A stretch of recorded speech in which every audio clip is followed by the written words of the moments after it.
What's up, guys? Welcome to the Stats Free Sports channel. Let's get right into it. Here to bring you a video on the Dallas Mavericks. I believe they're gearing up to make a pretty good trade coming soon, and let's talk about it. So, the Dallas Mavericks have two key trade pieces I like a lot. 22-year-old Josh Green, 21-year-old Jaden Hardy. Green's been drafted since 2020. Has proven himself to be a pretty good 3-and-D prospect. Been around for a while now, but finally getting some consistent, some good NBA burn the last couple or last season. Looked pretty good. And then Jaden Hardy, a guy I've been very high on. I had him at the steal of the draft last year, where he was selected at. I forgot what pick. My memory feel like 14, 13, somewhere around that range. I thought he was a stud. Come out of high school. He played pretty well in the G League. Wasn't quite a playmaker people thought he could be. Didn't shoot lights out like people thought he would. But still, I'm very high on him. I'm sold on him. So, I had him labeled as the steal of the draft last year when he was drafted, and he performed pretty well last year. Had some good moments, had some okay moments, but all in all, I think his future is pretty bright. The summer league, Jared Dudley's comments weren't the best the other day. Or was it last night? I forgot which one it was. But he's still young. But the Jared Dudley comments on him about him being a little bit ball hoggish, him being him powering and bad sportsmanship and bad body language, all that stuff. He did fix that in the second half, and it comes with being a young player. As I said before about these kids, these young men, they're not kids, but these young men, I'm just a few years older than some of these guys. But, they were touted as being the next great thing. They were awesome in high school. They were dropping 40 and 50 left and right with no problems. And now in the NBA, in the Summer League, in the G League, they're asked to do different things. They're asked to be a role player or to be an assist man or to be a defensive guy, or be a rebounder.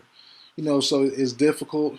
Everybody's not gonna be, accepting of it that first, but I do believe in Jaden Hardy still, and before I get into the video and all that stuff, but I'm gonna talk about Larry Hughes. Larry Hughes, he did an interview with the Knucklehead podcast, Quentin Richardson and what's the big man? Forgot his name now. Former Clipper. Dang, what's his name? I forgot. But Knucklehead's podcast, whatever. But he basically said, he was a superstar scorer in high school, and then he had to reinvent himself, and then go to become a two-way guy, be a defender, and learn how to steal the ball and learn how to lock guys down in the NBA to keep a roster spot. So these guys have to learn the same thing. He's not the only one. No, everyone else have done it as well. Everyone used to score 40, 50 points in high school. Now they're, doing certain things. So I think Jaden Hardy will learn that sometime soon. But on to the meat and potatoes of the video. I think the Mavericks are gearing up to trade for a guy like Bojan Bogdanovic from the Pistons. I did a video about a week ago on the top 5 trades I would love to see or would have loved to see during the NBA draft. That didn't happen. I had Cat in there. I had Zion. I had Dame.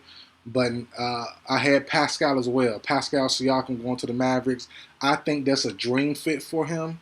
Now, not so much. The rumor about him wanting to stay in Toronto, or at least if he is traded, he won't sign with his new team long term. There'll be a waste, if that is the case. So I think, the Hawks or bust, maybe the Hawks and Pacers or bust for Pascal Siakam. But Bogdanovic, the news on him been very, very quiet for some reason, but he's still on that rebuilding team of the Detroit Pistons. I think the Mavs can load up, give you Josh Green, give you Jaden Hardy, and give you some picks. And I think they could get a guy like Bogdanovic from the Detroit Pistons. And looking at that Mavericks roster, they're very guard heavy. Seth Curry, Tim Hardaway Jr., Kyrie, Luka. That's a pretty good, starters and pretty good depth there as well. They got Grant Williams now to start at that 3 or that 4 spot. So you bring in a guy like Bogdanovic, that makes the most sense to me. It really, really does. So I love the fit there. He will play, probably slot. If you have Grant at it don't really matter. And everything's versatile now. But yeah, I guess you have Bogdanovic at the 3, Grant at the 4, and Grant will just be a versatile weapon. He'll guard the best guard sometimes, guard the best big man. Depends on what the situation calls for. But I would love that move, honestly. I really would. I think they pivot from missing out on Matisse Thybulle. They gave him a contract. They signed him, but the Blazers did match that offer. Surprisingly for me, I don't think he'll be used that much, but I guess he will be. I'm not quite sure how the roster's going to turn out once Dame is traded, but I thought they would let him walk. I really did. But no, with no Tybal now, you still have Grant Williams. I think you go for the offensive weapon to pair with Luka and Kyrie Irving, and I think it's a great move if it were to actually happen.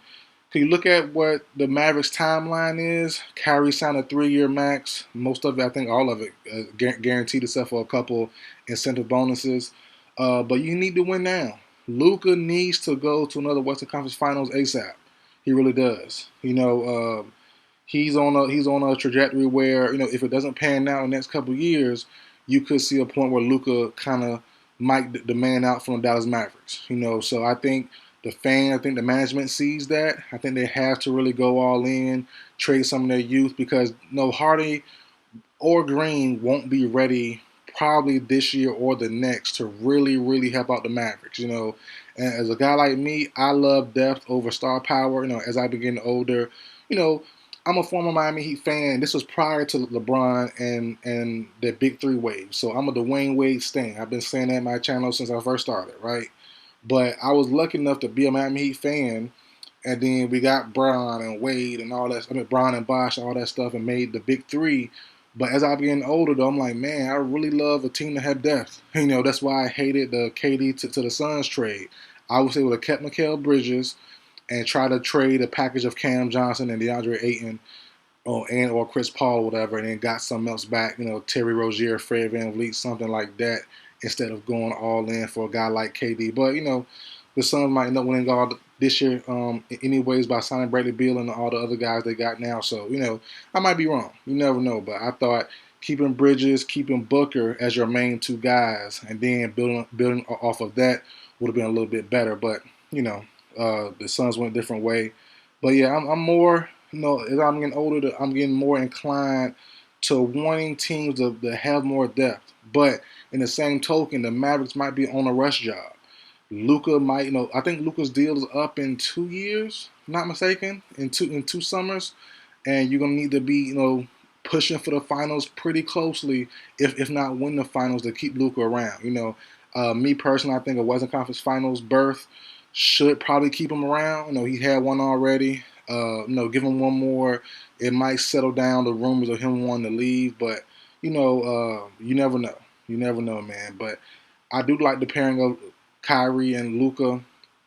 As I said last year, I didn't see the trade happening, but when it did happen, I wasn't mad at it. The only part I hated about it the most was them giving away their 3-and-D guy in Dorian Finney-Smith. I've been saying that the entire time. You need when you have no defenders for your guard spots in Luka and Kyrie, you need a wing defender like Dorian Finney-Smith. I would have traded him I would have kept him in a heartbeat over a guy like Tim Hardaway Jr. But that's just me personally. But I would have definitely preferred. I think the Mavericks would have too. Would have preferred to kept Dorian Finney over Tim Hardaway, and then let that roll there. You won't get the scoring from Dorian Finney-Smith, but a versatile defensive weapon. He's just like a Grant Williams, you know what I mean? But I think he's less expensive. I look at the contract again, but I think Dorian Finney makes a little bit less than Grant does. But yeah, they really just traded him for replace him with Grant Williams. So kind of the same player. Both not going to score a lot. Both give you good defense, good rebounding. So same thing, So I'm not mad at it. I just thought they could have kept Dorian Finney-Smith also instead of doing that. But no harm, no foul. So I think right now the Mavs go to add Bogdanovich. I think that's their new target.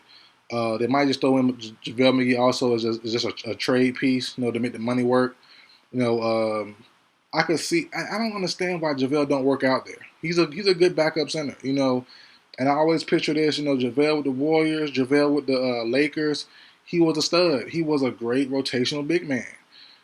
But everywhere else, it hasn't really worked out, So that's a strange part there. Is it the coaching? Is it him? Is it just a bad fit? I'm not sure, but a shot blocking big rebounder, a shot blocking tall long rebounder. That's what Derek Lively is, and JaVale McGee's the same way. So I'm not sure if it's him or what, but I really love the signing when they signed him last year, and that was a terrible signing. I know it was a multi-year deal, like the 3-year deal for like 30, 40 some million. So, it's tough. It didn't work out, but I do think JaVale might be thrown into this deal also just for filler, just to get him out of town. He's not a fit with the team. He barely played last year, so I doubt we see JaVale McGee have a future for this Dallas Mavericks squad. I would love him to. Him and Lively will give you two of the same type of player back to back. One starting, one a rotational guy, and they will look pretty good. As I said, that's what that's what they really need. But they got Richard Holmes now, so to either start or back up Lively. So I definitely foresee McGee being moved on from. But that's it for the video, guys. Like, share, comment, subscribe. I will see you guys next time.